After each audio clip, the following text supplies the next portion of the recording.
Input and output के first model का second question दिया हुआ है हमें यहाँ पे। Step 3 of an input is take 17 mind game 29 73 18 loud. How many more steps are required to complete the sequence. अब हमें यहाँ पर स्टेप 3 दिया हुआ है इस सीक्वेंस को पूरा करने के लिए और कितने स्टेप्स की रिक्वायरमेंट है। हमें ऑप्शन दिए हुए हैं 2 3 4 5 नन ऑफ दिस। तो अब हमारे पास यहाँ पर है input take 17 mind game 29 73 18 love. तो हमारे पास फर्स्ट 3 स्टेप्स हैं, यानी कि ये थर्ड स्टेप है यहाँ पे। तो अब हमें अरेंज करना है फोर्थ स्टेप।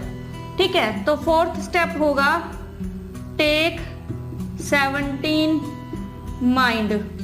अब हमें ये पता है कि जो नंबर्स को अरेंज किया गया वो असेंडिंग ऑर्डर में किया गया है। 17 के बाद जो इससे बड़ा नंबर होगा यहाँ पर कौन सा है, वो 18। तो आएगा वो 18, देन गेम 29 73 लाउड। ठीक है, फिफ्थ स्टेप होगा यहाँ पे टेक 17 माइंड 18। अब 18 के बाद आएगा हमारे पास कोई वर्ड। तो वर्ड कौन सा होगा, एम से पहले जो लेटर हमें यहाँ पर दिया होगा। एम से पहले यहाँ पर दिया होगा हमें लेटर एल। ठीक है, लाउड। तो लाउड गेम 29 73। ठीक है, तो 6 स्टेप टेक 17 माइंड 18 लाउड। अब वर्ड के बाद आएगा हमारे पास नंबर जो 18 से बड़ा हो। तो 18 से बड़ा नंबर है यहाँ पे 29, देन गेम और 73। ठीक है, तो अब हमारे पास यहाँ पर अरेंजमेंट कंप्लीट हो गई है।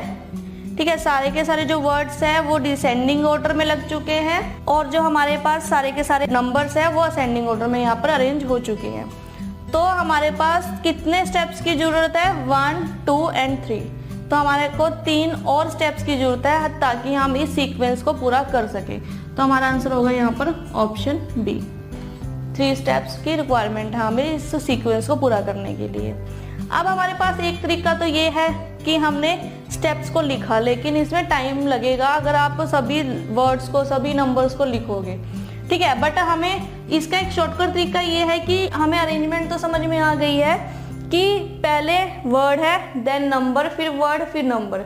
ठीक है, क्या असेंडिंग ऑर्डर में क्या डिसेंडिंग ऑर्डर में, ये अभी हम क्लियर है। जो हमारे पास इनपुट दी हुई थी वो ये इनपुट थी टेक 17 माइंड गेम 29 73 18 और लाउड। अगर हम इसे ना लिखे सारे स्टेप्स को तो हम उसे कैसे करेंगे। अब हमें पता है कि ये थर्ड स्टेप है। ठीक है, जो फोर्थ स्टेप होगा वो इसके बाद आएगा।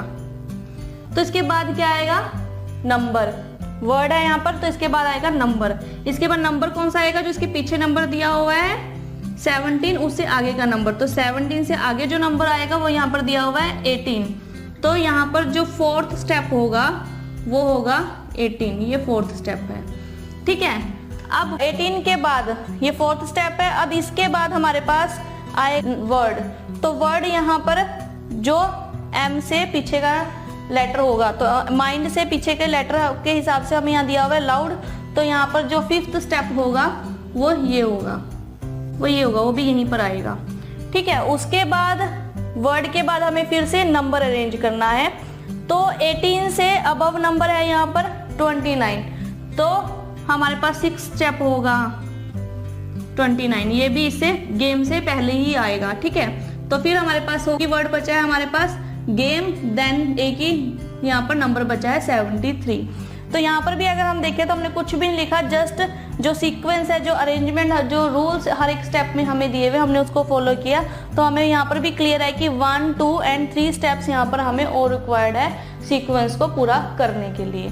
ठीक है, तो आप दोनों तरह से जैसे चाहो क्वेश्चन को कर सकते हो, जैसे आपको ईजी लगता है। क्योंकि अगर ऑब्वियस है कि हमें फर्स्ट इनपुट दिया हो और हमसे लास्ट स्टेप पूछा हो किसी के 5 स्टेप भी होंगे, किसी के 6 स्टेप होंगे, किसी के 9 स्टेप भी हो सकते हैं और किसी के 12 स्टेप भी हो सकते हैं, ठीक है। लेकिन उन 12 स्टेप को लिखने के लिए भी तो हमें टाइम चाहिए, लेकिन एग्जाम में हमारे पास इतना टाइम नहीं होता। बस आप सीक्वेंस को और जो रूल्स हमें दिए हुए हैं उसे ध्यान में रखिए, ठीक है। तो हमारे पास सेकंड क्वेश्चन का आंसर है यहाँ पर कि हमें इस सीक्वेंस को पूरा करने के लिए हमें 3 और स्टेप्स चाहिए यहाँ पर।